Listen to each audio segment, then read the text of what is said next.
domingo rinde su primer informe de gobierno el presidente Andrés Manuel López Obrador. No es un año real el que estará disponible para ser informado y analizado. Son solamente los primeros 9 meses, pero digamos que en el calendario de los protocolos políticos corresponde rendir ese primer informe de gobierno justo cuando arrancan las sesiones del Congreso Federal integrado por las cámaras de diputados y de senadores.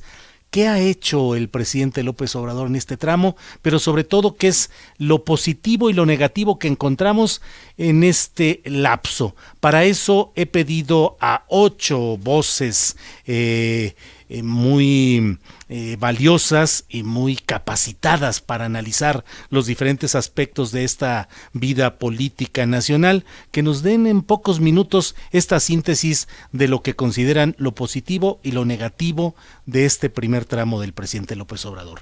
En la línea está el ministro en retiro, José Ramón Cosío. José Ramón, buenas tardes. Hola Julio, ¿cómo estás? Muy buenas tardes. Bien, José Ramón, pues aquí iniciando contigo esta tanda de preguntas para tratar Gracias, Julio. de que sepamos qué opinas, qué es lo que te ha parecido lo positivo y lo negativo de este tramo primero de gobierno del presidente López Obrador. Mira, lo más positivo me ha parecido su acción política, la parte que tiene en las charlas, en las conferencias llamadas mañaneras y luego en las declaraciones que hace cuando está en el país. Creo que ahí como acción política ha puesto de relieve la importancia de la lucha contra la corrupción, desde luego, y sobre todo, algo también muy importante, los grandes problemas de desigualdad económica que tenemos en el país. Creo que a través de esa acción política ha visibilizado estos dos aspectos muy importantes. Eso es lo que yo pondría como más positivo. Creo que ha hecho una labor de concientización acerca de estos dos temas.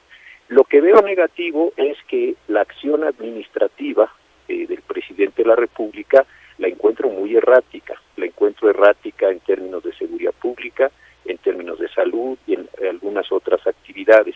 Ahí me parece que las ideas que tiene, los compromisos de campaña, la forma personal que tiene de querer conducir la parte que le corresponde al país, no ha acabado de tener un claro aterrizaje, y eso, insisto, creo que se debe a la falta de coherencia, a la falta de cohesión, a la falta de imaginación de lo que es la administración pública federal. Entonces, la parte política creo que, y con esas particularidades de desigualdad y corrupción, es lo que es muy positivo, y lo negativo es esta falta, voy a usar esta expresión, de aterrizaje de todo lo que ha querido hacer en su gobierno. José Ramón Cosío, ministro en retiro, y bueno, pues profesor, finalmente educas y señalas. ¿Qué calificación le pondrías a esta primera parte del gobierno de López Obrador? Mira, yo creo que como todo profesor hay que recordar que cada quien tiene, que hay muchas materias, ¿no? No hay una sola. Entonces tienes materias en la escuela de historia, geografía, matemáticas, física, y yo creo que el presidente tiene calificaciones diferenciadas. En algunas materias creo que está alto, en otras materias de bajo. En estas que yo decía, pues yo creo que le pondría yo un 7.5. 7.5, bueno. Y no sube a 8, porque luego dicen los alumnos 7.5 es igual a 8. No. 7.5. 7.5. 7.5. Bueno, José Ramón Cosío, te agradezco mucho esta oportunidad de platicar contigo. Eres muy amable. Al contrario, Julio, buena tarde. Gracias, hasta luego. Bueno, pues hemos escuchado al ministro José Ramón Cosío, ministro en retiro de la Suprema Corte de Justicia, con sus opiniones sobre lo positivo y lo negativo de la administración del presidente López Obrador. Tenemos otros nombres y otros personajes en la lista de aquellos a quienes vamos a invitar para que nos den su punto de vista al teléfono en esto que pretende ser no un ejercicio demoscópico ni estadístico, simplemente voces que me parece que son interesantes y que nos pueden ilustrar acerca de lo bueno y lo malo, de lo positivo y lo negativo que han encontrado en este primer tramo de la administración del presidente López Obrador. Les comento que siguen en internet, sobre todo en sobre todo en YouTube en vivo, donde están transmitiéndose. Llevamos ya 7,000 espectadores y bueno, pues están diversos comentarios sobre este tipo de asuntos. Muy dadivoso el maestro Cosío, dice por ahí alguien, otro dice que no, ahora todos expertos y calificando. Bueno, pero vamos ahora a escuchar la voz de John Ackerman, investigador del Instituto de Investigaciones Jurídicas de la Universidad Nacional Autónoma de México. John, buenas tardes. Buenas tardes, Julio, un gusto saludarte. El gusto es mío, John. Te pedimos que por favor nos digas lo positivo o lo más positivo que ves en este tramo del presidente López Obrador y también lo negativo, lo más negativo que veas. Muy bien, Julio. Mira, yo creo que está avanzando con paso firme este gobierno. Ha habido una fantasía de algunos opositores al observador de que fracasaría en los primeros meses, que estaríamos a estas alturas en una crisis económica, política, social, movilizaciones masivas pidiendo su renuncia. Pues nada de eso, más bien tenemos un país pues unido, bueno, hay un 20% que está en esa posición en contra de la 4T, pero realmente 80% de la población está apoyando a las medidas anticorrupción, de estabilidad económica, de diálogo democrático con los medios y con las otras fuerzas políticas que ha establecido este gobierno, una nueva forma de entender este oficio de gobernar. Yo creo que esto es lo más importante en términos de cifras objetivas, ¿no? Tenemos el precio del peso y de la gasolina, mismo nivel que hace un año. Tenemos una tasa de inflación de 3.78%, que es de los más bajos que hemos tenido en los últimos años en México. Tenemos ya becas y apoyos sociales fluyendo hacia los jóvenes, las personas de tercera edad, los discapacitados. Ha habido algunos exabruptos en esta transición de programas, pero en realidad tenemos un gran avance en los programas sociales, claro, en muchos ámbitos. ¿Y en lo negativo, John? Sí, lo negativo. Y lo muy negativo también, ¿eh? Por supuesto que los dos temas más claros que son retos por superar en el futuro son, por un lado, la violencia, ¿no? Estamos en tasas de violencia, pues iguales al final del sexenio de Peña Nieto. Todo esto obviamente inicia con la guerra fallida de Calderón en 2006, pero se agravó de manera muy particular en la segunda mitad del sexenio de Enrique Peña Nieto, en el que la cantidad de homicidios subieron a 2,500 al mes, más o menos. Esa tasa se ha mantenido. Apenas está entrando en acción la Guardia Nacional. Yo creo que tenemos que darle tiempo, que realmente se reclutan los nuevos elementos, porque ahorita está trabajando con la policía militar, alguna policía federal, pero hay un proceso de reclutamiento de 40 hasta 50 mil jóvenes nuevos para entrar a tener Pero en lo negativo, nueva. ¿La política respecto a seguridad pública?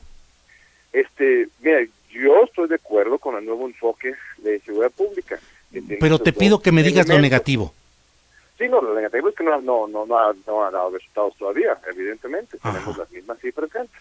Eso es una realidad innegable, pero tanto la estrategia de Guardia Nacional como la estrategia de apoyo al campo y de caminar hacia quizás la legalización de algunas drogas y de apostarle al desarrollo en lugar de la violencia, pues es un acierto desde mi punto de vista, pero sí, por supuesto que los niveles de violencia siguen igual, la violencia contra periodistas también, aunque pues con otra lógica. Antes había una claridad de que esto venía del Estado y ahora el Estado está intentando proteger a las víctimas. El otro tema, evidentemente, también que falta por trabajar, que es el de la economía. Si bien tenemos una estabilidad económica, no tenemos crecimiento en los números del Producto Interno Bruto que se desearía, pues estamos todavía en este ajuste de modelo, y se espera que esto vendría el próximo año, pero otra vez, pues en estos 9 meses, pues el crecimiento económico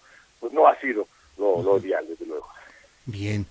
John Ackerman, ¿qué calificación, maestro universitario, qué calificación le pondrías en este primer tramo a la gestión del presidente López Obrador? Es buena pregunta. Yo creo que no me toca a mí, sino a todos evaluar. Pues, no, pero te pregunto a ti, tú eres profesor. Como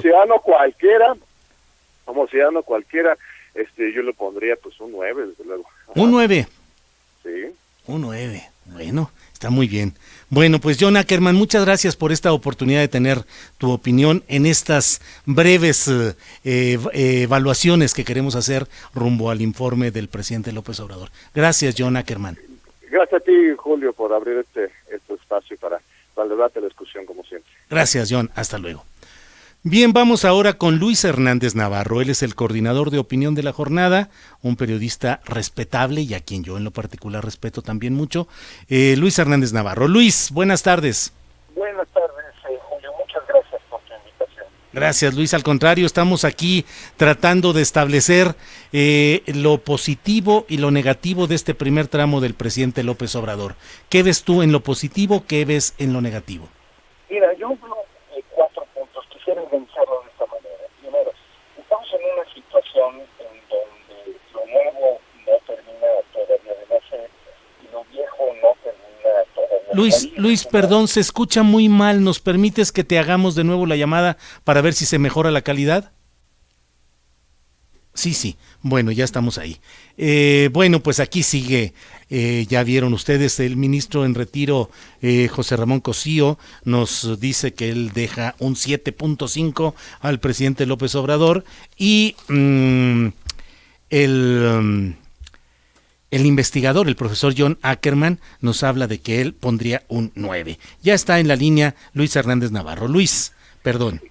No hay cuidado. Muchas gracias, Julio, por la invitación. Sí. Mira, yo lo ubicaría en 4 grandes rubros. Primero, estamos en una situación en donde lo nuevo no termina de nacer, lo viejo no termina de morir, se mueven las cosas de manera muy acelerada en un sentido y en otro. Lo segundo es, en esta perspectiva, la pregunta es ¿qué es lo nuevo? Y creo que ha habido un problema en la definición de este nuevo modelo. Porque nos hablan de la cuarta transformación, pero no nos dicen con claridad en qué consiste. Nos ponen algunas piezas de rompecabezas sobre la mesa, la lucha contra la corrupción, la austeridad, la soberanía energética, nuevos programas sociales, el problema de la constitución moral, etcétera, etcétera, pero cuando se quiere equiparar a lo que fueron las otras 3 grandes transformaciones, lucha por la independencia, separación iglesia-estado, reforma agraria, reconstrucción del Estado, no hay parangón entre una cosa y otra. Entonces, hay una imprecisión en la definición de esto que es lo nuevo. Tercero, encuentro un problema en el sentido de que nos presentan como nuevo cosas que no son nuevas. La política educativa, a pesar de todo, la política rural, etcétera, etcétera, tiene muchos elementos de continuidad con el pasado.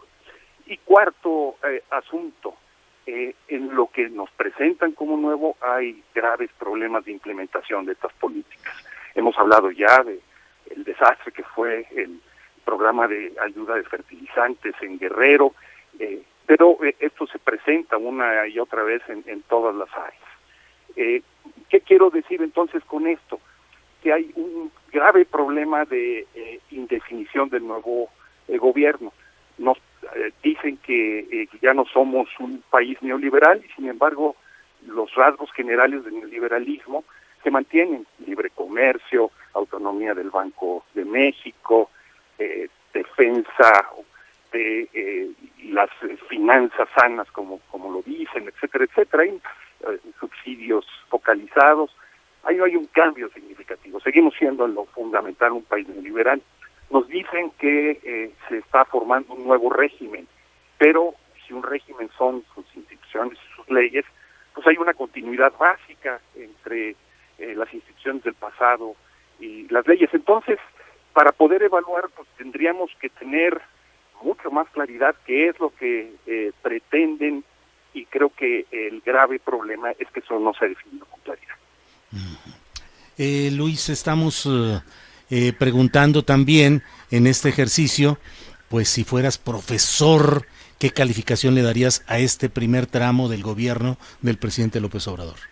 Mira, yo esperaría para poder hacer esa calificación. Creo que las cosas no se han acomodado todavía. esperaría que me precisaran con claridad qué es lo que se pretende, más allá de acabar con la corrupción en lo general o la austeridad en lo general. Esperaría a ver los efectos de esta política de soberanía energética. Ya renegociaron el asunto de los ductos de gas, pero los términos finales de ese acuerdo no se han hecho públicos todavía, y no se ha hablado, por ejemplo, de los graves conflictos que siguen habiendo con las comunidades indígenas por donde esos ductos pasan. Entonces, yo pediría un tiempito para dar esa calificación. Bueno, muy bien, pues Luis Hernández Navarro, coordinador de opinión de la jornada, gracias por esta opinión, un saludo. Gracias, Julio, un abrazo. Al contrario, gracias. Bien, mire, pues hay varios comentarios que llegan. Ramón Cruz, desde la Colonia del Valle, dice: felicitaciones por tu programa. Sin embargo, me sorprenden las preguntas fuera de lugar que le realizaste a la embajadora de México en Estados Unidos, que a mi consideración respondió bastante bien. Pues sí, yo también coincido en que respondió bastante bien la embajadora Marta Bárcena. Bueno, vamos a continuar con esta tanda de opiniones, y está en la línea la senadora Jesusa Rodríguez. Jesusa, buenas tardes. ¿Qué tal, Julio? ¿Cómo te va? Bien, Jesusa, pues aquí estamos tratando de tener opiniones acerca de lo positivo y lo negativo de este primer tramo del presidente López Obrador. ¿Cuál es tu valoración, Jesusa? Mira, yo pienso que para mí, creo que para la mayoría, lo más importante es la vida, porque en realidad lo único que podemos perder, pues, es la vida. Entonces, creo que la prioridad que se anunció hoy, por ejemplo, de atender a las familias de las víctimas de desaparición forzada, de desaparecidos y de asesinados en los últimos sexenios, pues a mí me llenó de paz y de esperanza, porque yo tengo una hermana que fue desaparecida en otro país, pero yo conozco el tema de la desaparición familiarmente, y entonces hoy que desperté fui muy feliz de saber que se está atendiendo prioritariamente en este gobierno un tema que ha causado tanto dolor a tantísimas familias. Entonces, eso es una de las cosas que a mí me hacen pensar que vale todo la pena, que ha cambiado este gobierno, ha cambiado su perspectiva de prioridades a las más importantes, que son esas, porque digamos el huachicol es importantísimo, pero la vida de las personas es lo más importante. Ahí sí, Jesusa. Muy positivo, ajá. Sí, perdón, se fue tantito la señal, pero adelante, por favor. Bueno, eso te decía, para mí de lo más positivo, pues atender la vida. Un gobierno humanista. Pues mira, yo no estoy muy en favor del humanismo, porque creo que es más integral la idea. Yo también pienso que la vida de las personas no humanas es también muy importante. Y el humanismo a veces se convierte en antropocentrismo. Entonces creo que debe ser una política más integral, porque, por ejemplo, una de las cosas que creo que nos falta es la cuestión de atacar la violencia hacia las mujeres de forma integral también. Es decir, ahí es donde tenemos un reto gigantesco, y que es parecido a esto de las víctimas de desaparición y de las masacres que ha habido en estos últimos sexenios. La violencia hacia las mujeres es algo que ya tiene muchos siglos y que venimos arrastrando, y no mejora, al contrario. Yo pienso que a cuanto mayor empoderamiento de las mujeres, mayor violencia de los machos. Entonces pienso que ya estamos en una época en que el machismo es obsoleto, ya es ridículo, verdaderamente es algo que tenemos que desterrar. El patriarcado se va a caer, y se tiene que caer cuanto antes, pero yo sigo viendo que los varones no se dan por enterados, y mientras los varones no se den por enterados y se responsabilicen de este problema, no va a mejorar. Entonces ahí, por ejemplo, el gobierno pues sí la tiene muy difícil, ¿no? Porque es un lastre gigantesco y que va en aumento. Conforme más las mujeres se empoderan, más los varones se aterrorizan de perder sus privilegios y accionan con violencia. Entonces, yo ahí veo que se necesitan mecanismos integrales de políticas de Estado, y además pues también hay grupos de mujeres ahora en el mundo que llevan la vanguardia. Las jóvenes están con todo lo que dan y tienen ideas magníficas de políticas de Estado. Entonces, yo creo que hay que escuchar. Generalmente hemos tenido gobiernos también de varones, entonces no se comprende el problema en su profundidad. Hay que escuchar a las jóvenes que ya lo tienen muy claro, y entonces de ahí diseñar políticas públicas a fondo. Sí, en el contexto, ¿en qué ves de negativo en este lapso del presidente López Obrador? Pues mira, esta parte, ¿no? Justamente el problema de la seguridad, que es de una dimensión tal, porque dejaron el país destrozado. Pero en el tema de seguridad, que ahondó la impunidad y la corrupción a niveles muy profundos, y encuentras descomposición grave, porque no solamente es la idea de que se desbarató el tejido social, sino que el crimen se montó sobre el tejido social, es decir, se incluyó a la sociedad en la dinámica criminal. En lo negativo del gobierno actual, ¿ves su política de seguridad pública? No, pues veo el gran reto. O sea, pero en lo negativo, ¿qué nos dirías concretamente como negativo? Bueno, eso, que por ejemplo, a nivel de la violencia hacia las mujeres todavía falta política de Estado muy clara y contundente.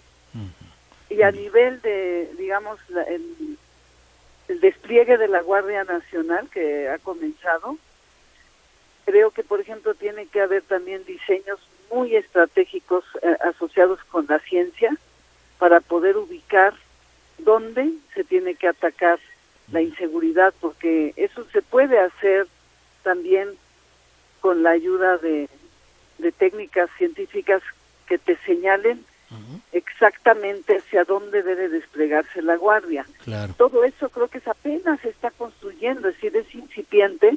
Tampoco puedo decir que en tan pocos meses se puede abatir la inseguridad, pero creo que se tiene que trabajar con una velocidad extrema. Y bueno, tenemos tantos temas que se tienen que trabajar tan velozmente que a veces se siente que es casi una labor titánica, pero hay que hacerla. Bien. Jesús, al final le hemos preguntado a todos quienes nos han hecho el favor de opinar, si fueran maestros, profesores, ¿qué calificación le darían a este tramo del gobierno del presidente López Obrador? Bueno, para mí la pregunta es difícil porque detesto las calificaciones.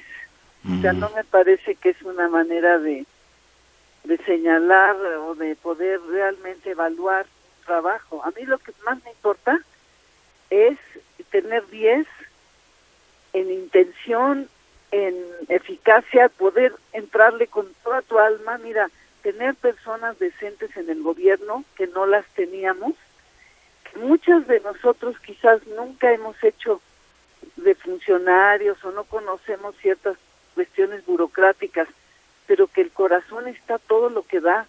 Entonces, tener el corazón puesto para este país, el cuerpo puesto, sin descansar estos años hasta que logremos el cambio. Eso es lo que a mí me parece muy importante, tener 10 en intensidad de trabajo y en eficiencia de resultados. Eso es lo que a mí me parece, y no podría evaluarlo así de 8, 7, no me dice nada, pero sí te diría que por lo menos veo un gobierno federal y también el gobierno de la ciudad con toda la vida puesta para dar toda la capacidad de gente muy capaz y muy decente, y eso pues a mí me da mucha alegría de poder en este momento trabajar en este cambio.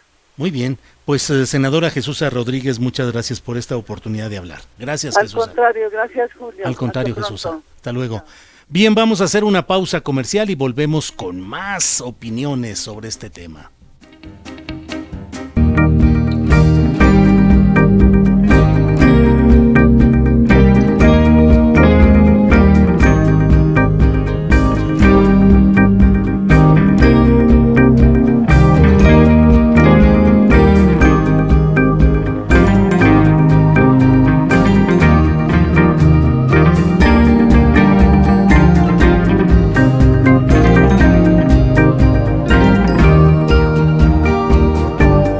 estamos aquí comentando algunas de las opiniones que ustedes amablemente van poniendo en esta ocasión. Tenemos 8,000 espectadores.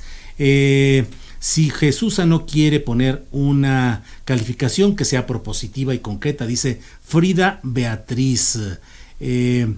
Cuau Molina dice: opinión al estilo Astillero. Tengo la impresión de que Astillero es el Zabludovsky de las redes digitales. Órale. Estamos escribiendo historia, una nueva política, una nueva forma de gobernar. Esto es claro y directo, dice José Aarón Puebla Medina. Que la acción de la Guardia Nacional sea bajo un marco de respeto mutuo y legal, dice Pamela Gaby 10. Muy bien, Jesús, ya hubiera querido la pajarraca actriz que hablara como tú, dice Rigel von Stein.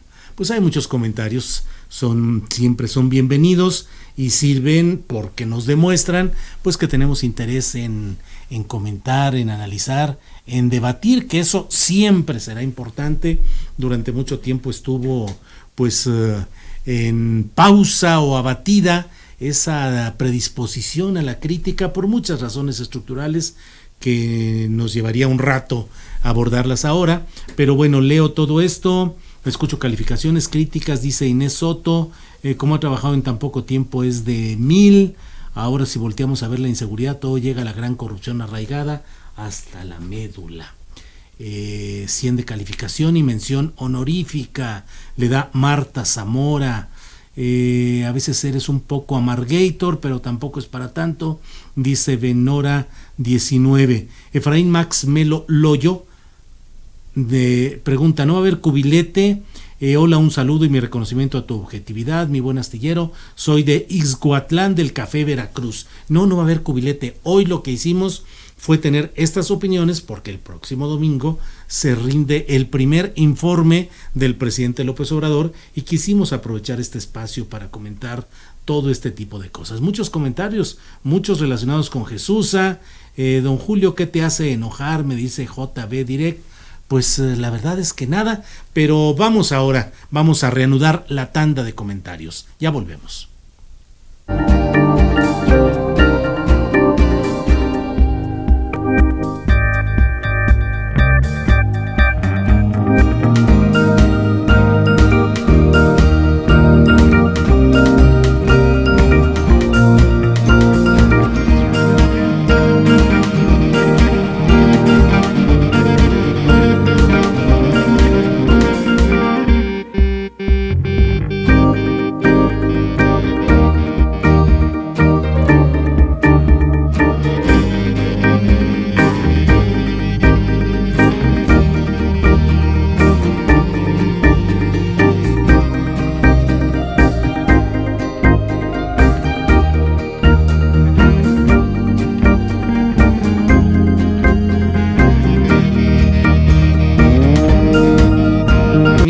Por muchos que apreciamos tu trabajo periodístico y desde luego pues estos son ciclos, momentos, circunstancias, pero lo importante es que seguimos adelante, estimada Elisa.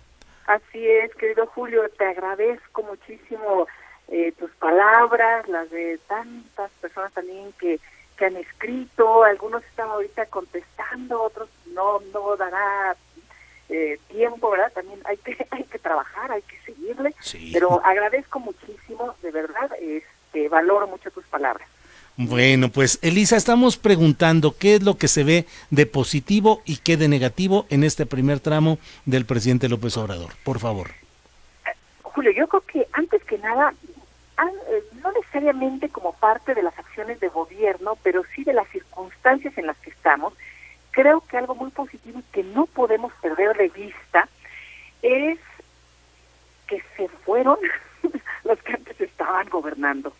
Te voy a decir por qué, porque lo que se ha develado por parte de investigaciones periodísticas, por parte de la Auditoría Superior de la Federación, es que estamos frente a un mecanismo de saqueo desde las cúpulas poderosas, económicas y políticas de la nación, de nuestros recursos. Es decir, eso no lo podemos perder de vista. Nos estaban gobernando pues delincuentes muy bien organizados, en donde todas nuestros impuestos, el esfuerzo de todos los mexicanos no se iban a donde tenían que irse.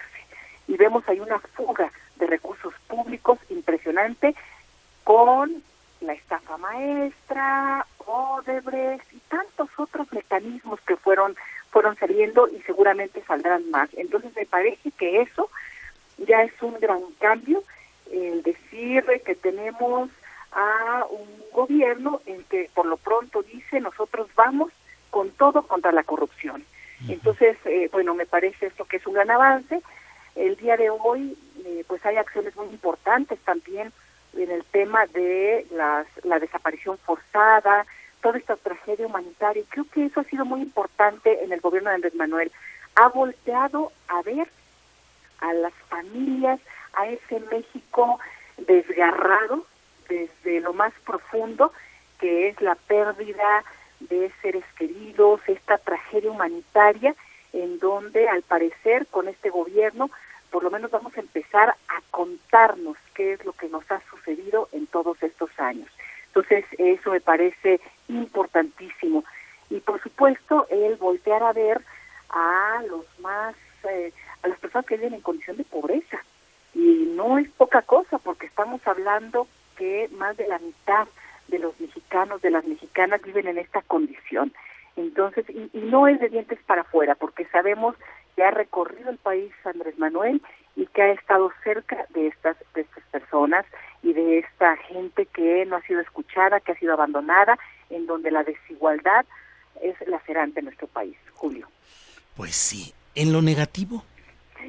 En lo negativo, fíjate que a mí me sigue pareciendo muy delicado la militarización del país y la militarización de la fuerza pública, porque parece una salida falsa, una puerta que es muy fácil de decir necesitamos más militares porque la violencia está desbordada. Sabemos que la violencia está desbordada, la inseguridad en el país, esto no se han obtenido resultados, pero por más que se quiera decir que la Guardia Nacional no es una militarización, pues está lleno de militares, ¿verdad? Uh-huh. Y militares que además han estado ya en los lugares precisamente de gran inseguridad. Entonces me preocupa que sea, que se vuelva esto en un más de lo mismo, en una acción en donde nuevamente vemos que van los militares a Michoacán una vez más, y a Guerrero, y a Veracruz, y lo único que ha sucedido desde Calderón, continuando por Peña, es que se han fortalecido a los grupos criminales en los lugares en donde ya estaban.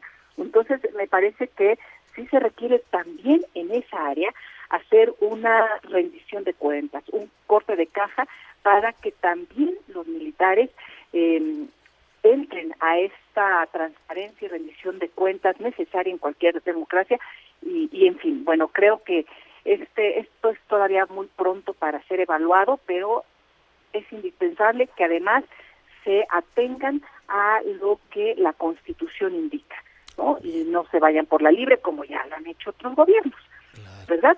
Bien. Otro de los temas importantes, negativos, nada más, Julio, comentar, me da miedo la justicia selectiva, ¿no? Uh-huh. Sabemos que la Fiscalía ahora es autónoma, por lo menos así están dados los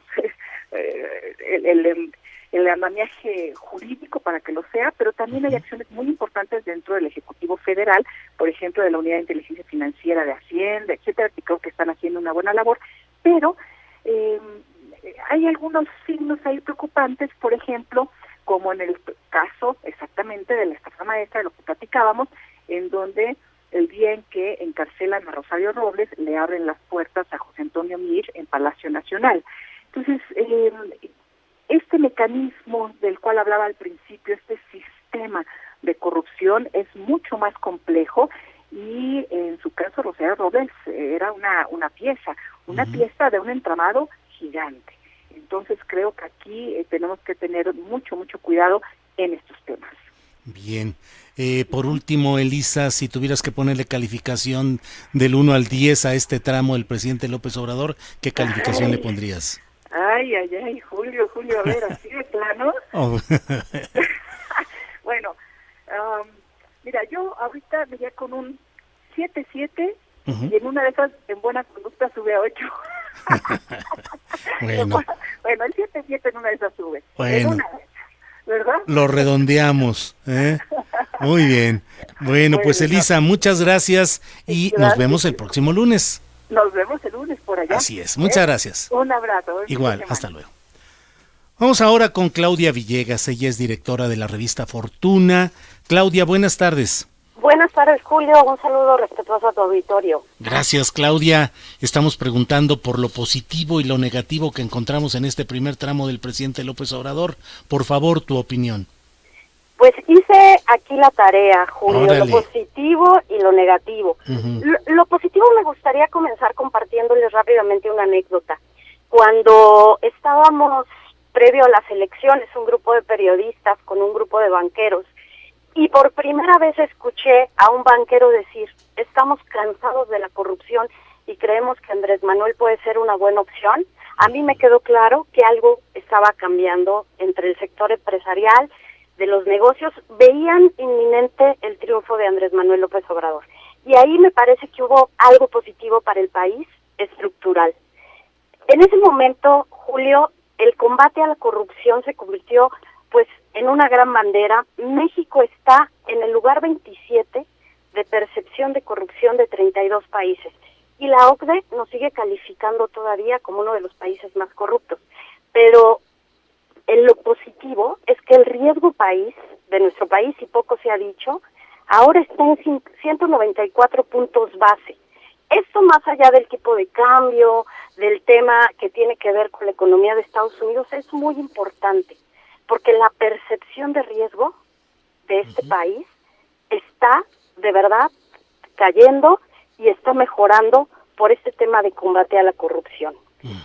En lo positivo yo te diría que aunque el presidente López Obrador tomó la decisión de cancelar el aeropuerto internacional de la Ciudad de México en la zona de Texcoco, ayer el presidente de la Amafore confirmó que en una inversión de 11 meses, los 13,400 millones de pesos que se invirtieron de las Afores tuvieron un rendimiento del 10%.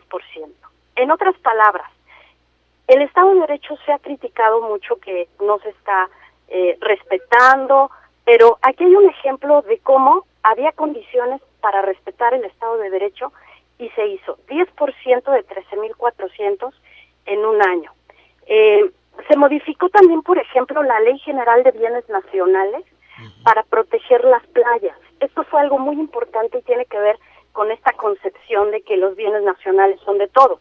Claro. Lo negativo es que el presidente López Obrador, Julio, minimizó el tema del sargazo y eso va a tener algún impacto. Ya veremos las cuentas nacionales, el Producto Interno Bruto, cómo perjudicó el PIB turístico. Y así tenemos 10 acciones, Julio, que podemos ir revisando. La decisión, Julio, de concentrar las decisiones en la oficial mayor también es consecuente con este combate a la corrupción. Lo negativo es que vía oficios, vía decretos, se congelaron muchas acciones que pusieron realmente en un predicamento la operación ejecutiva del gobierno federal. Teníamos ahí el problema del IMSS, de las medicinas, y todo esto se va ajustando, pero fue negativo. También el tema de reducir el costo del aparato burocrático, eliminar teléfonos, secretarias, Julio, eso fue positivo. Lo negativo es que se perdió un gran capital humano, intelectual, de muchos funcionarios de gobierno que tenían una experiencia invaluable. Directores generales adjuntos que ya no pudieron permanecer en el gobierno federal, eso me parece a mí negativo, Julio. Y tengo 5 puntos más, pero sé que el tiempo ya en se radio nos va es el finito, tiempo, pero tendremos oportunidad en otra ocasión de verlo, Claudia. ¿Y qué calificación le pondrías tú al presidente López Obrador en este tramo?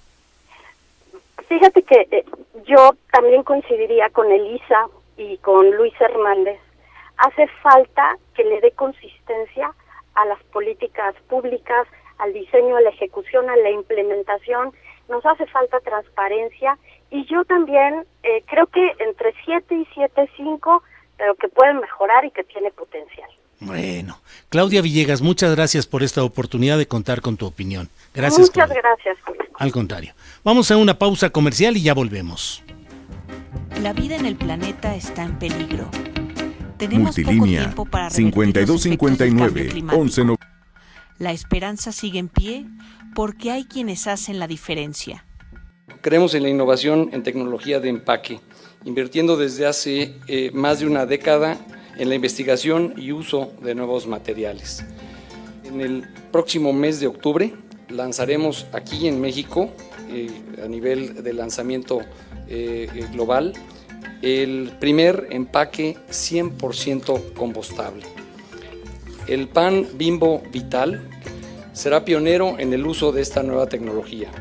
Su envoltura, además de proteger la calidad y la frescura del producto, se podrá disponer junto con los residuos orgánicos. Sin dejar huella es el espíritu que mueve la iniciativa con la que se ha logrado que 35 plantas de Grupo Bimbo en el mundo tengan 0 residuos vertidos a rellenos sanitarios y han iniciado la fabricación de su propia flota de vehículos eléctricos. Y en el caso de Grupo Bimbo lo que se demuestra es que si inviertes en la naturaleza, si inviertes en la mejora ambiental, se convierte en una industria todavía más competitiva de lo que es si nos invierte en temas ambientales. Y como siempre, pues no es una tarea exclusiva del gobierno de la Ciudad de México, sino tenemos grandes aliados, particularmente en los empresarios de la ciudad y evidentemente en la sociedad. No podemos avanzar hacia una ciudad sustentable. El cambio climático no puede seguir esperando, así lo reconoció el doctor Mario Molina, máxima autoridad científica, quien fuese galardonado con el Premio Nobel de Química. Tenemos que trabajar todos juntos, tenemos que trabajar con responsabilidad social, que es importantísimo para las futuras generaciones, pero inclusive ya para nuestra propia generación. La vida en el planeta está en peligro. Tenemos poco tiempo para revertir.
BBVA y de Citibanamex tienen problemas, fallas en sus sistemas de sucursales y en sus aplicaciones cibernéticas a nivel nacional.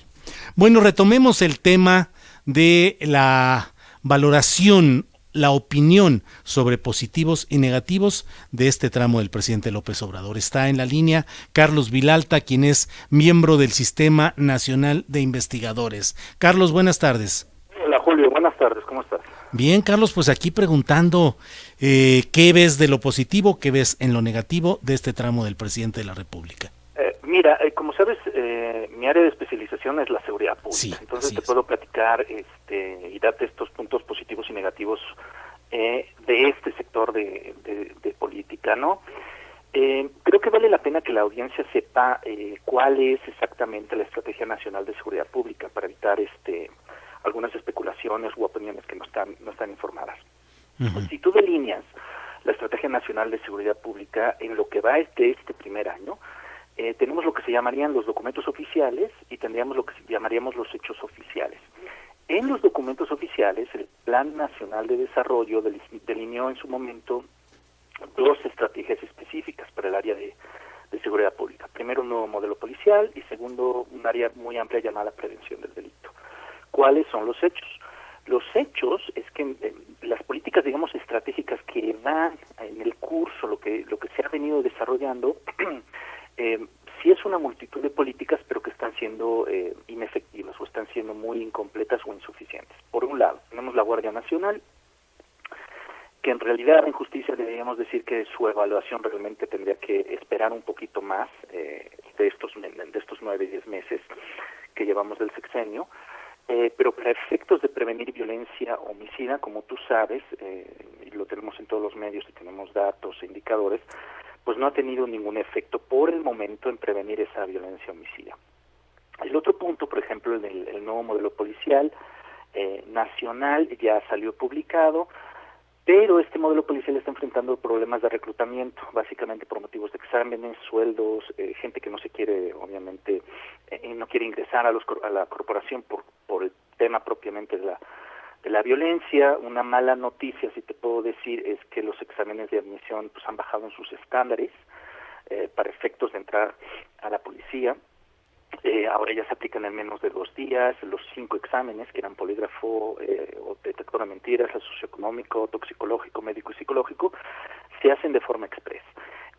Y ya se han roto algunas normas en términos de exámenes sorpresa, visitas a domicilio para la verificación de referencias, etcétera. Entonces, se han venido relajando los estándares a efectos de lograr la cifra numérica, ¿no? Los 60,000 elementos de la policía en la Guardia Nacional, pero aún así no se están logrando estas metas. Aún dándose que con esta relajación en los estándares, los militares inclusive están exentos de estas pruebas, ¿no? Y esto nos lleva pues a un problema de ausencia de vigilancia. Aún contamos, Julio, con 650 municipios en el país sin presencia policial. Entonces, pues hay grandes sectores del país que no tienen, que no están siendo vigilados, que es un elemento fundamental en la disuasión, ¿no?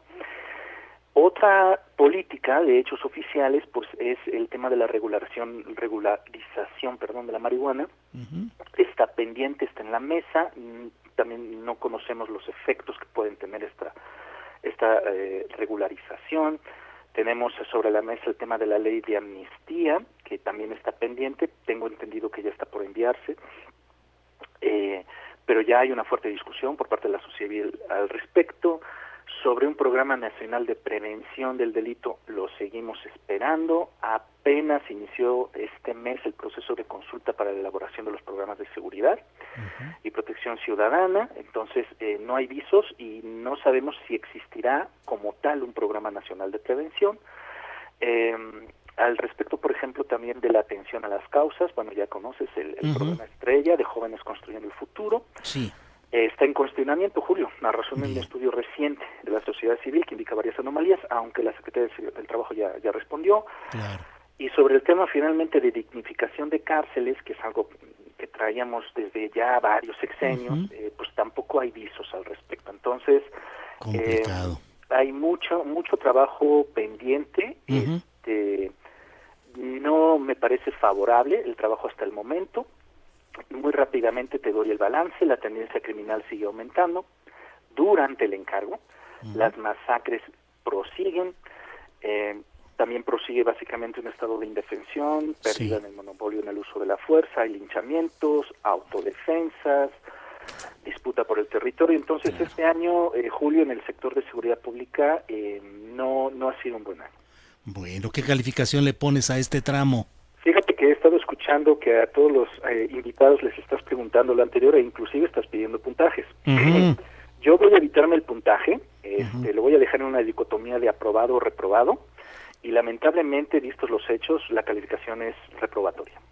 Bueno, pues seguimos en contacto, Carlos Vilalta, y retomaremos estos datos y estos comentarios la semana próxima, si nos permites, para ver cuál fue el planteamiento del presidente en su informe y lo contrastamos con todo esto. Gracias, Carlos. Un abrazo, Julio, que te vaya muy bien.